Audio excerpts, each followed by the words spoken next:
Hello, my friend, my warrior. This is Mary Mack of The Mary Mack Show, encouraging you to visit my website, www.marymack.info, and pick up your free ebook, 21 Things You Must Know About the Grieving Process. And I encourage you to subscribe and pass this on to anyone who may be in need of assistance. Now back to our episode.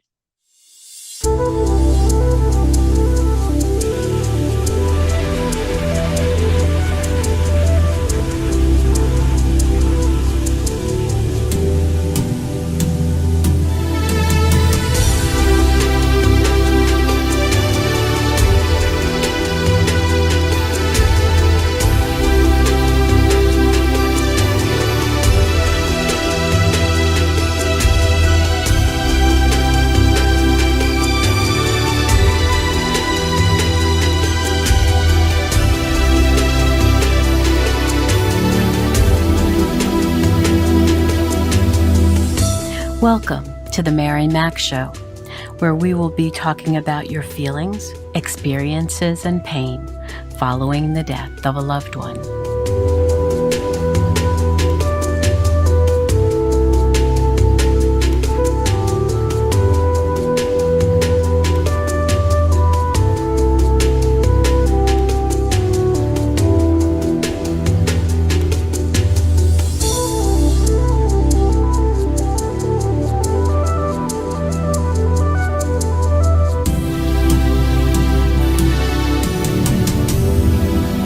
Good evening, my friends, my warriors. This is Mary Mack of The Mary Mack Show. And I'm so grateful to have invited Misti Graham with us. And she lives in Tennessee, in Nashville, with her partner, Michelle. And she's originally from Oregon. And she's graciously agreed to be with me today to talk about the death of her father. We're doing a series on grieving children right now. And I'm so grateful that she's with us and to speak about her experience before, during, and after his death, and to give you more knowledge about how bereavement works and how life experiences change us and the demands that go with taking care of a mom who survived her husband. So I thank you so much, Misti, for being here. Thank you for having me. And I wanted to thank you for taking the time tonight and just going in deep about your dad, what life was like growing up, that which you can remember. And also I wanted to let our audience know that she was 19 when this happened, when her father died. And he first had a stroke, and then he had a massive heart attack, which she found him. So please tell us what those experiences were like with your dad growing up first. How was your growing up years that you remember? Sure, absolutely. I had a very normal childhood. I have two older brothers and then myself, so three kids. Mom stayed home back in those days, and was a house. Took care of the house, took care of the kids, didn't work, all that good stuff. And Dad, of course, went to work bell to bell every day. And supported our family to the best of his ability. And we had, like I said, a great childhood. Never wanted for anything. And back in those days, it was all about playing outside, and we didn't have cell phones and computers and all that good stuff. So we learned to come in when Mom called us by our name or the street lights came on. So childhood was great. We didn't see a lot of my dad, just in terms of the fact that he did work 6 a.m. to 6 p.m. every day, Monday through Friday.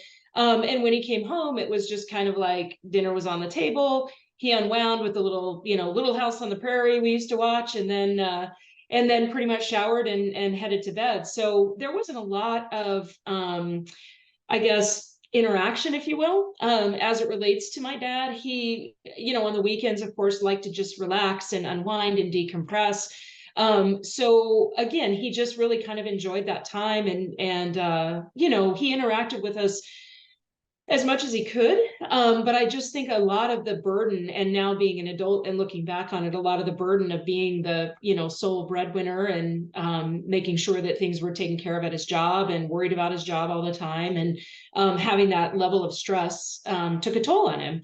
But again, all of that aside, what I do remember, he was a great dad. We had great birthdays and Christmases and Thanksgivings, and family got together, and when he could, he would help with homework and things like that. So like I said, everything that I do remember about growing up is really positive. And my mom was a great mom. She was a Bluebird leader and Boy Scout mom, and PTA president and all that good stuff too. So yeah, my parents were as involved as they could be, considering the amount of responsibility that they had. Wow, that's great. And when you started to go off to college, how did that all come together? Yeah, so I'll back up, Mary, just for a second. So when I was a sophomore in high school, my dad had gone to a business trip up in Washington State. Okay. And I was in class one day, and all of a sudden I got a call to go to the principal's office. And sure enough, they walked me in and sat me down, and the principal said, "Hey, we just got a call from your mom, and your dad had a stroke. He was at a business meeting lunch with some counterparts and some coworkers, and literally had a stroke sitting there at the lunch table. So they rushed him to the hospital, and he was okay, other than just some sort of mild temporary effects from the stroke, but obviously couldn't drive back home. And he was a good 6 hours away from Milwaukee, where we grew up, right outside of Portland. So my older brother, immediately got excused out of school, and he flew up. We got him a flight, as quickly as we could, and he flew up and picked up my dad, and then drove him and my dad back in my dad's company car. But by the time I got home from school, you're scared to death. I don't know. I didn't know what a stroke was. I just knew something happened and it was traumatic, and he had gone to the hospital, and now my brother's gone and they're coming back. And I just remember a lot of chaos and a lot of fear. Because again, I was only 16 years old at that time. And, Ah, okay. my mom trying to do the best she could to hold it down for myself and my next oldest brother. And, it was just a really scary, scary time. That's the best way I can describe it. And then he got home, and of course, doctor's appointments and checkups and all that good stuff. And he was put on a diet and ended up losing a bunch of weight. He also did smoke, which wasn't the best thing in the world. But he lost a bunch of weight, during that time. But it just inherently, that stroke inevitably is what caused ultimately him to have the fatal heart attack that he had when I was 19. Wow. And you mentioned that you were the one who found him when he fell. I was, yeah. So again, I mentioned I had two older brothers who were both out of the home at this point. They had both moved out, and I was going to junior college. I was playing basketball, and I was still living at home, 19, just a dumb kid out of high school, just playing ball, and life is great, and not a care in the world. And I remember the day like it was yesterday. I'd gotten home from a road trip from basketball, and it was about 4 in the morning. So I was super tired when I got home, and just crashed out, as you can imagine. And I remember coming home. I remember taking a shower, going to bed, and then the next thing I remember was about noon, same day.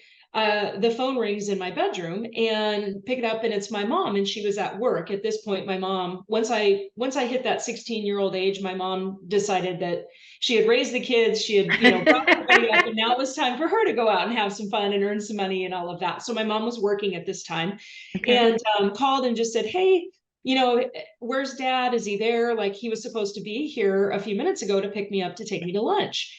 And I said, "Well, no." And at this point, my dad had retired from his job. Okay. So now he's retired and mom is working. So go figure. And he was home now during the days. And I said, "Well, I don't hear him or see him. I'm, dead tired." And I said, "Let me run out real quick and see if I can see him, see if his car is here, whatever the case might be." So sure enough, that's what I did. And walked out into the living room, and I looked out the front room window, and I saw that his car was in the driveway. So I knew he was there somewhere. I just didn't know where. Yeah. And the way our home was set up when I was a kid is I had my bedroom, my parents, my brothers, and then we had one bathroom in our house. So imagine 5 people, one bathroom. Wow. Um, but it was an old school, ranch style home. And so again, as I came out of my room, I had to pass the bathroom and then the rest of the house, of course, over off of the living room. So as I came back in to tell my mom that his car was there, but I didn't know where he was, I noticed at that point as I was coming back into the hallway to turn to go into my bedroom that the bathroom light was on under the door. So, and I hadn't noticed this in my fury to jump out of bed and try to find him initially. I noticed it on the way back in. So I rattled the doorknob and I knocked on the door and I didn't hear anything, but the light was on and the door was locked. So I ran back into my room, got back on the phone with my mom, and I said, "Hey, I think something is wrong. Dad's in the bathroom. I think the light is on and the door is locked, but he's not answering." So my mom instantly just, as you can imagine, freaks out and she's like, "Oh my gosh, hang up the phone, call 911." She said, "I'm going to call your brothers and I'm going to have somebody come and get me. And we got to figure out what's going on." So sure enough, I hung up the phone. I called 911. I said, "Hey, here's my name. Here's my address. I think my dad may have either fallen or hit his head or something, but I believe he's in our bathroom of our home. I can't get in and I need help. I don't know what to do." So sure enough, get 911 rolling, hang up the phone. And so in the meantime, I'm like, well, I can't just sit here. Like, I've got to do something. So we had as I mentioned, an old school, ranch style home, and you could pick the locks very easily, as my brothers loved to do when I was in the bathroom. And so I just grabbed a bobby pin out of our pantry door in our hallway. And sure enough, I was able to get the lock open with that bobby pin on the bathroom door. So I pushed it open maybe about 6 inches, and then it came to an abrupt stop. And so I was like, okay, something clearly is wrong. But at that point, nothing was crossing my mind other than I think there's something wrong, but I had no Sure. idea what I was going to find. So sure enough, as people talk about sort of that superhuman strength, I mean, I was 19, I was a skinny rail of a kid playing basketball. So I was working out all the time and I wasn't super strong, but I had sort of that super strength people talk about. And I was able to push the door open enough to where I could get in and around to the bathroom side of the door. And sure enough, that's what I did. And as I came around the other side of the door, he was lying there and he had already started to, not to get morbid, but he had already started to turn color. And that whole process had already started to begin. And he was naked and his hair was still wet and he was lying on his side right next to the bathtub. So I didn't really react. I remember just being very calm. I think I was in shock. But I grabbed a towel that he had on the counter, of course, and put that over him. And then I just sat down next to him and just started talking to him. And I was like rubbing his hair and I'm like, "It's okay, help is coming and it's all right." But it was so odd because in that moment, it was just like time completely stopped. Like the entire world just stopped and it was just him and I, but it wasn't really even him anymore. And Yeah. I think subconsciously I knew he was gone, but I don't think that consciously I could grasp that. Yeah. Um, so I just remember sitting there with him for what seemed like forever, but was probably just a few minutes. And then the next thing I knew, somebody reached in and it was one of the 911 folks. They reached in and kind of grabbed me by the back of my t-shirt and, literally kind of pulled me out of the bathroom and into the living room. And at that point in time, my mom had also not only called one of my brothers to come and get her, but also called our next door neighbor who was a retired nurse. And our next door neighbors were best friends with my parents and so knew each other very well. So Sue, my next door neighbor, was also in the living room at that time. And she kind of grabbed me and, was hugging me and holding me as they're dragging my dad out of the bathroom and literally just laid him in the hallway. And I mean, all I can remember is at that point, just bawling and screaming and crying, and there's chaos everywhere, Sure. needles flying everywhere, IV, all kinds of stuff. And then they just basically wheeled in a stretcher into the living room of our house, put my dad up on the stretcher, took him out to the ambulance, and then Sue and I literally in record time ran over to her house, jumped in her car, and followed the ambulance to the hospital. Meanwhile, my brother, my oldest brother, had gone and picked up my mom and brought her to the hospital as well, because Sue had also been able to communicate with my mom a little bit about what had been going on when the ambulance pulled up and so on and so forth. And so we knew to have my mom come to the hospital. And then my next oldest brother also was at the hospital. So we basically all kind of convened within, I'd say 10, 15 minutes of the ambulance getting there. Wow. So we get shuffled into the waiting room. And it seemed like we were in there for an hour, maybe longer. Wow. But then the next thing I remember is the doctor came in and he grabbed my mom by the hands and he said, "Mrs. Graham, I'm going to need you to sit down." And then he basically just told us that my dad was gone. And he explained he had had a massive, what they call a widowmaker heart attack, literally. Wow. And he told us that his heart attack was so massive that even if he would have been on an operating room table, they probably wouldn't have been able to save him. Oh my. So here we are, mom, two older brothers, myself, and Sue, our neighbor, hearing this news in the waiting room of the hospital. My mom, I have never heard screams and cries like that in my entire life, not even like in movies or anything. Like I didn't think my mom had those types of emotions in her. Mm-hmm. But in that moment, she literally, I mean, I think just her entire life was ripped away from her. Sure. And I believe that to be very, very true. Because in the years following, my mom literally, I always tell people that I believe the day that my dad died, a huge part of my mom died with him. Yes. Because after that day, she was never the same. She was very emotionally shut down. She was still very loving and caring and motherly and, you know, grandma and all these things. But as far as like the mom we knew growing up versus the mom we knew the day my dad died, two completely different people. And she was never the same again. And she chose, I mean, my dad was her entire life. They were married for 25 years. Ironically, they had just spent their 25th wedding anniversary. We had a huge party for him in April of 1990. And then my dad died 4 months later in July. So needless to say, it was a huge, huge emotional torment, heartbreak, whatever you want to call it, for my mom, because here we've got 4 months earlier, this grandiose celebration of them being together 25 years. And then 4 months later, he's gone forever. So I saw death and I saw loss and sorrow and sadness and every other emotion there is at a very young age. And I didn't really know how to cope with any of that.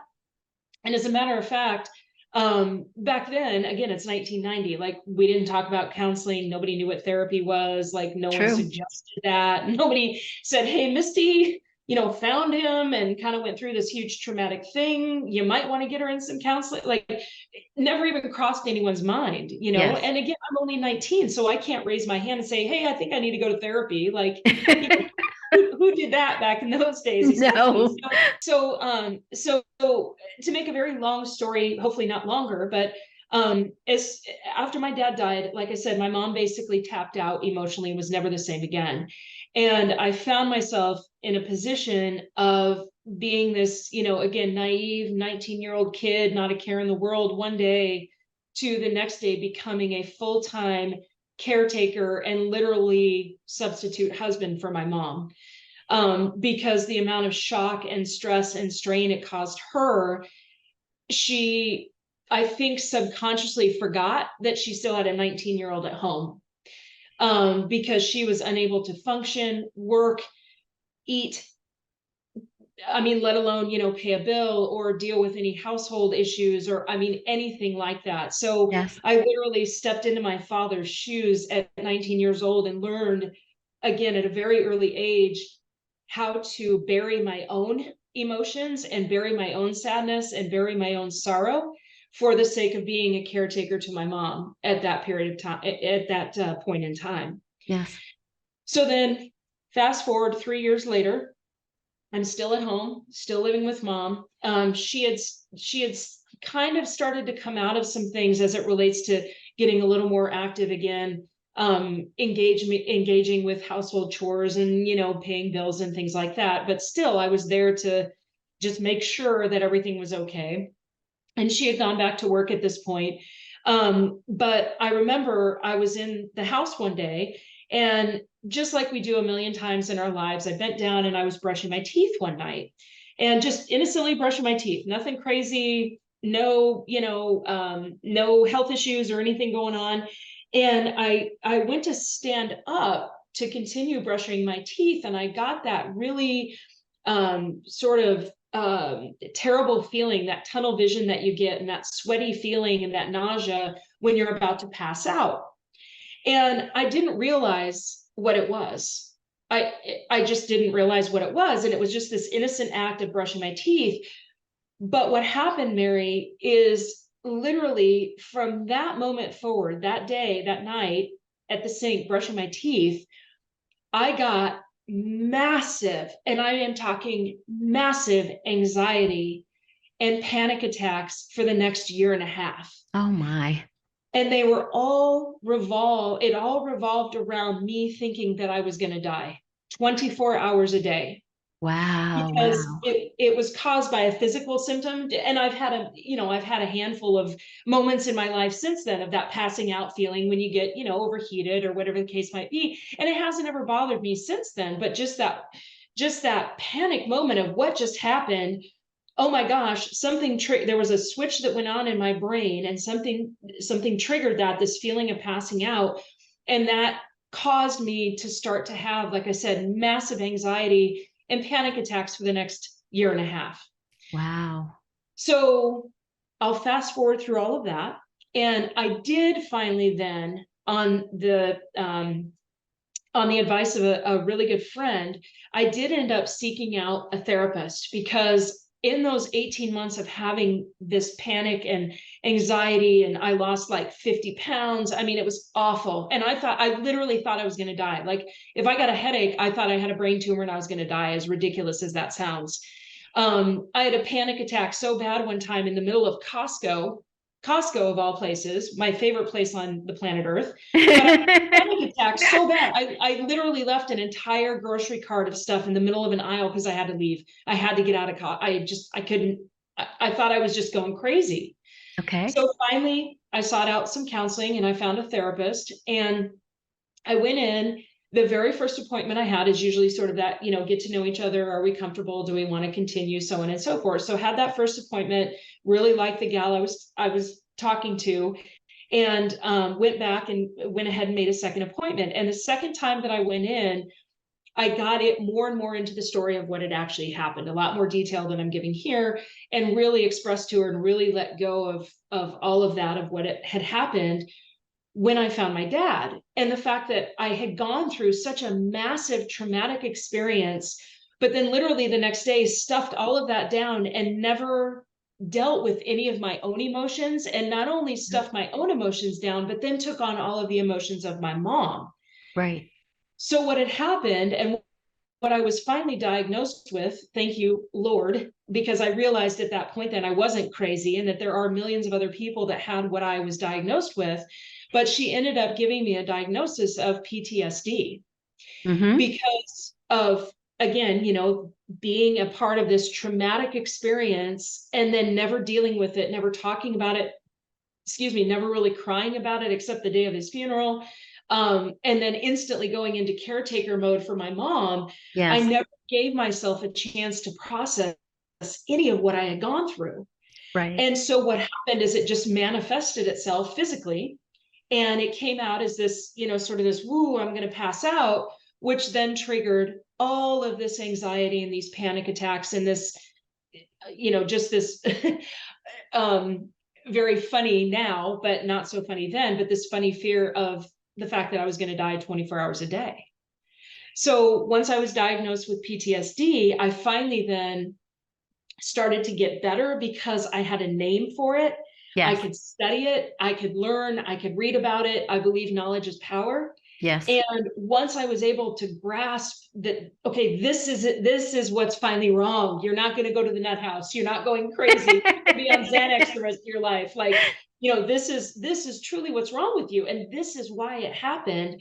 Once I could start to unravel that, and then obviously working with my counselor as well, I was able to really, I guess, overcome, for lack of a better term, all of that trauma that I had experienced, not just in finding my dad, but then all of the trauma that I went through in instantly becoming a caretaker for my mom, and dealing with all of, like I said, all of those emotions of my own, of what happened to my mom and how she became this shell of a person, but then also dealing with all of her emotions about it. So it's really kind of crazy how our brain works, and the things that we go through. But I'm happy to say that, once I was diagnosed, it took about 6 months to work through that. And as I've gotten older and becoming more of an adult, and throughout my life, I've had other trauma and things that have happened. And so I believe that everybody could use a good therapist. So I believe very much in therapy and counseling and getting help and talking through any kind of situation that's traumatic. But for me, that was really the saving grace, was getting a diagnosis of PTSD, and then continuing to work with a really, really good, understanding, empathetic counselor. That is, wow. That is so powerful. No, I've known many people who have had to step into the caretaker role, Mhm. including my stepson, my oldest stepson, when his sister was killed, and Mhm. his mother just collapsed, similar to Okay. your mom. And Mhm. it took years for him to even deal with. It was like 3 years later. And Mhm. that's when he started to manifest everything he didn't manifest, similar to you. Yeah. And, Yep. and he didn't get a chance to grieve, you know. So Mhm. so when he started acting out and he wasn't doing the laundry anymore, he wasn't cooking anymore, he wasn't paying the Mhm. bills, and when he just decided I've had enough, Mhm. everybody wanted to know what was wrong with him. And there's Right. nothing wrong with him Right. because he took care of everybody else when no one was taking care of him. Exactly. And Exactly. and it's sad, but a lot of people go through that young, Mhm. when one parent dies or a sibling dies, and you know you you have to pick up the slack, and you're put in a position that's really difficult. Mhm. You were put in a very difficult position, but you felt it was the right thing to do, Mhm. at the time. And unfortunately, you paid for it Mhm. psychologically and even emotionally and physically. Mhm. Came out physically. Yes. So I For applaud you. I mean, you are sure. very brave to have gone through such, trauma back then. Well, thank you. Thank you. Yeah, and it's crazy, Mary. We talk about, birth and birthdays and celebrations and milestones and all these different things, but we just don't like to talk about death. And No, we don't. we don't like to talk about grieving. And we No. don't like to talk about how to prepare, or, I mean, you can never truly prepare yourself for that, but if nothing else, I've learned, and I want to give you a shout out for um, really addressing probably one of the toughest subjects in life for anyone to talk about, for anyone to think about, for anyone to deal with, because it's one of the most traumatic things that you can go through, is losing someone, parent, sibling, spouse, friend, someone who's close to you. And I commend you for, being willing to have a safe space for people to talk about this, because it happens to everyone. We're all going to lose someone. And, I certainly wasn't ready at all at 19 years old to lose, the only true man that I had had in my life at that point. But things happen. And, we either curl up and crawl in a hole and die, or we say, Yes. well, you know what? That was not fun. I did not like that very much at all. I do not want to experience that again.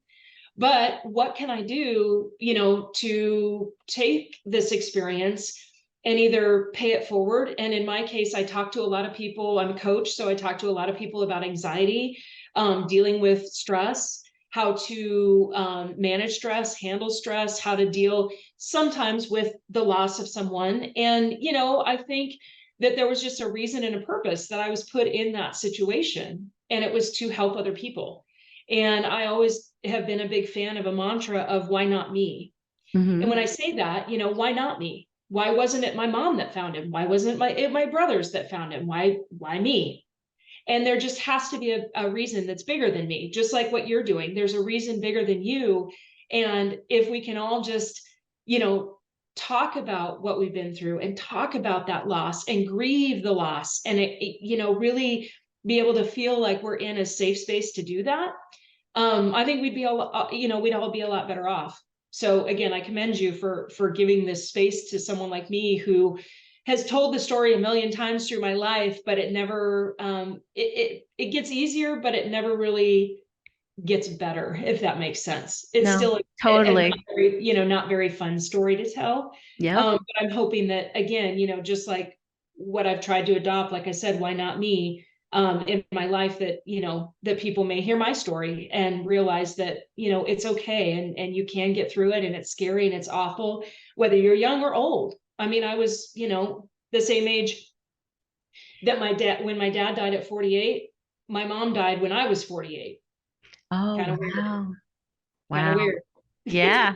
Yeah. So there's some weird coincidences in my world too, but we can talk about that on another on another interview. But yeah, so it's just we just try to adapt and adopt and do the best we can with what we're dealt. And you know, some people, like I said, just aren't ever able to overcome. But I'm very thankful that I was, and that I did. Mhm. And then obviously the death of my mother as well kind of brought all that back up again. So I got to revisit all of that fun stuff, but it was probably a very good cathartic experience for me. Oh, So wow. Well, she still was around with you for quite a number of years after your dad died. she was. Did she evolve? Did she move forward a little bit more? Um, no, not really. Hmm. She chose to never date again. She had zero interest in meeting anyone else. Like my dad was it for my mom. Hmm. Like Hmm. that was it. He was her world. He was her sunrise and sunset, as they say. Yep. And so I think my mom, who wasn't a very expressive person, she wasn't overly communicative, even when we were kids. Um, Hmm. I think my mom just really buried a lot of her emotion as well, and she never went to counseling. Like I offered and wanted to take her, and she just didn't want to have any part of it. I think she just silently suffered, Oh, is no. what I really believe, and just dealt with it, the best way she knew how. I'm sure there was a lot of tears during the times that she was alone. Wow, that's difficult. Yeah. But you're right. I mean, when you said how she reacted in the hospital, she probably never imagined that she wouldn't live her entire Mhm. life with your dad, Yeah. and to lose him so young. Hmm. I mean, you said that he was 48 when he passed away. I mean, Right. that's really young, Hmm. you And know. she was only 45, so there Wow. you go. Yeah, very difficult. Hmm. Misty, this has been wonderful.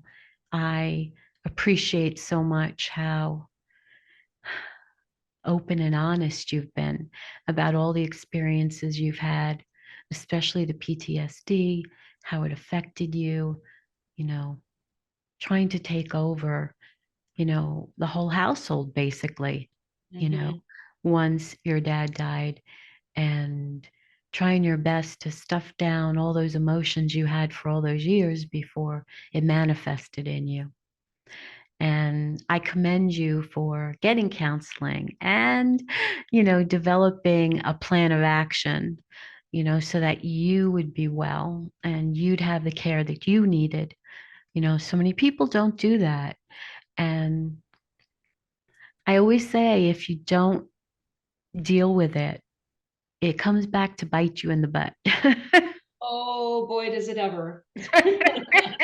Does it ever? You can only run for so far or for so long, but oh Yep. my goodness gracious, will it come back and bite you? Yep. And if it's not with another death, Hmm. then it comes out, just like with your case comes out physically, it revisits later in life. Sometimes it comes when there's a divorce or you lose a job or you have another death. Mhm. Something triggers it. Mhm. And I'm so grateful that you're well and happy. Took a while, right? Yeah. Well, thank you. Thank you. Yeah. And real quick, Mary, just last quick thought, but if anyone out there who is listening and watching our conversation tonight, you know, it's a very difficult thing to deal with. Again, the loss of someone, especially a parent or someone that you're very, very close to. But I just want to advocate for the fact that as hard as it's was and as hard as it's been, it's a lifelong process. Like I'll just wake up one day and I'll be super sad and I'll cry because I miss my dad. Yes. Um, but it's a lifelong process, but you can overcome, you can persevere, and you can get through it without the help of drugs, alcohol, Yes. any other sort of detrimental activity, for lack Uh-huh. of a better term. And Yeah. I just want to really advocate for that, because a lot of people I know who have tragedies and suffer similar fates, in similar situations, turn to a bottle or drugs or something to numb it all, just to Yes. numb it all. But eventually that numbness wears off, just like we're talking about. And I just want to really advocate that it's a very ugly, hard, difficult process to dig in and go through all of it and process the emotion and get out the sadness and cry till you don't think you can cry anymore, and then you cry some more. But I'm very thankful that I did it in a way that benefited me later in life. And I Hmm. didn't, because it would have been very easy to just numb myself with Xanax. I Yeah. got prescribed Xanax from my doctor. Here, just take Xanax. Okay, because that's going to help. Yes. It might make me feel good for a minute, but then like, what about an hour from now or tomorrow or. So again, I just want to leave maybe the audience with that it's very difficult. Trust me when I say I know how difficult it can be to grieve and to be sad and to have that literal feeling of your heart getting ripped out of your chest. But there's help, there's people, there's friends, there's family, there's me, there's you, like that's why I coach people too, because if somebody comes to me and they're suffering or they're sad or they're grieving or whatever the case might be, anxiety, and that's why I want to be able to help people, because you don't need to turn that direction to deal with something like this, something that's so tragic. So just Because for those whatever that's worth things, for your audience. no, I completely agree with you. And I'm glad you brought that up because too many people do rely on either prescription drugs Hmm. or non-prescription drugs, illegal Right. drugs. Right. And especially now with so much fentanyl being thrown into Hmm. other drugs, Hmm. laced marijuana, Hmm. pills that look like candy. Right. All, Right. I mean, fentanyl is a scourge on our country and really all over the world. Hmm. And it's so easy to literally lose your life over such a simple thing. Hmm. You just don't realize how deadly these drugs are. Right. And then if you move into alcohol, alcoholism is something that once you get so deep down that road, very hard to come back Hmm. from it. And Hmm. then it becomes a lifelong process. Then Hmm. you can't just be free to take a drink if you go out. Now it's a big to do. Right. And then prescription drugs. Oh my Hmm. goodness. I mean, you've got, like you said, Xanax and Hmm. all the antidepressants. And so Hmm. you walk around in this fog all the time and you never really know if you're feeling your feelings, Right. you Right. know? Hmm. And doctors so easily give out the antidepressants. And I think to myself, with the way the world is right now and so much of those drugs coming from overseas, what Hmm. if they stopped sending them to us? I mean, Hmm. people would be in such a bad way. Yeah. There'd be a lot of withdrawal, you know. Yeah. So I'm Sure. really glad you brought that up. We haven't spoken enough about that. And I think, people who are dealing with grief, dealing with bereavement. I mean, Mhm. it is not easy to go through that. It is Mhm. absolutely not easy to go through that. But if you sidestep it, you compound the problem with another problem, or maybe Right. two more problems, Mhm. you know? And Yes. and then people can't rely on you any longer. Mhm. I realize you want to just zone out, you know, Mhm. and unfortunately, there are people who want to check out, Mhm. and they do. Yeah. Yeah. Suicide is a big thing among people who are bereaved. And Mhm. it's really terrifying how many Mhm. young people are doing that because they can't deal with life. Right. Um, and so our greatest, help to young people is to make sure that they are emotionally, mentally, and physically able to handle such pain. And not everybody can do Yeah. that, right? Yeah. Not Yeah. everybody can do that. And Yep. and it just compounds the problem because if you have someone, a young person especially, and they Mhm. take their life now, the person who's grieving not only has to deal with the loss of the initial person, but now Mhm. she or he has to deal with the second person, Right. you Right. know, which Mhm. isn't fair. Um, Mhm. really isn't fair, you know. Mhm. Yeah. So now they're completely overwhelmed. How do they go on with maybe losing a child as well as an adult? Right. Right. So Yeah. I'm really glad you brought that up. I encourage everyone listening to get help for themselves, like you did. Get help when you need it, where you need it, uh, Mhm. because you're showing the other people in your life how to handle such tragedy, Mhm. you know, and Mhm. they may never have done this before. They may Mhm. never have seen anybody grieving, Mhm. you know, and Yeah. so it's an intense situation. But if we don't teach them how Mhm. to grieve well, Mhm. we could have a lot more problems down the road. Yeah, for sure.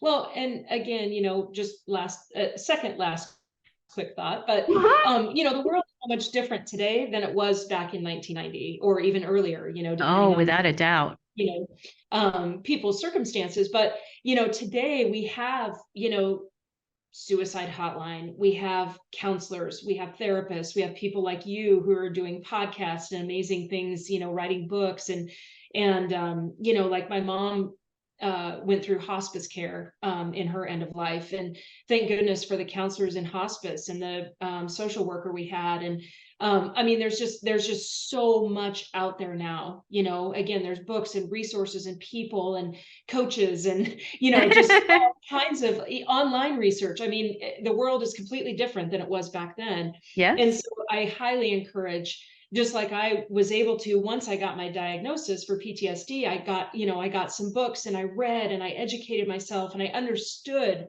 what was happening to me and I understood what I was going through finally. And I also realized that it wasn't just me. It's not just you. Millions of people around the world every day lose someone close to them, but we feel so isolated and we feel so alone, especially if it is a spouse. And so, I just really encourage people to get help, talk to someone, turn to any other alternative besides, drugs or alcohol or something worse, because there Right. is help out there and there are people who have walked in those shoes and certainly can have the empathy and the understanding to get where you're coming from and to help you through your situation, just like I had help through mine. So Yeah. Well, thank you so much for taking the time to be with us tonight. sure. I'm so grateful. I mean, you have such wonderful words of wisdom for all who are watching this right now and listening to this. And I thank you so much again, Misty. Have a wonderful evening, and I look forward to talking to you again. Same here. Thank you so much, Mary. I appreciate it.